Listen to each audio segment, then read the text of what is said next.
భీమసేనుడి కుమారుడు ఘటోత్కచుని కొడుకు పేరు బార్బరికుడు.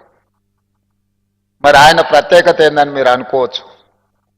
బార్బరికుడి ఉన్న ఒకే ఒక్క గొప్ప లక్షణం, బలహీనుల పక్షాన నిలబడి కొట్లాడడమే అతనికి ఉన్న గొప్ప లక్షణం. అతను యుద్ధంలో దిగినప్పుడు న్యాయం బలహీనుల వైపు ఉంటే న్యాయబద్ధమైన బలహీనుల కోసం నిలబడే గొప్ప లక్షణం ఉన్నవాడు బార్బరికుడు. ఈ వర్గీకరణలో కూడా న్యాయం మీ పక్కన ఉంది, మీరు బలహీనులు కాబట్టే మీ పక్కన నిలబడి కొట్లాడాలి అని.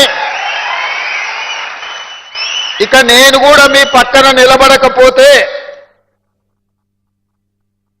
ఇక ఈ జాతికి మేలు జరగదని ఆలోచన చేసి రాజకీయపరమైన ఒత్తిడులు వచ్చినా మీ పక్కన నిలబడి ఈ సమస్యకు శాశ్వతమైన పరిష్కారం చూపించాలి అని ఒక ప్రయత్నం చేసి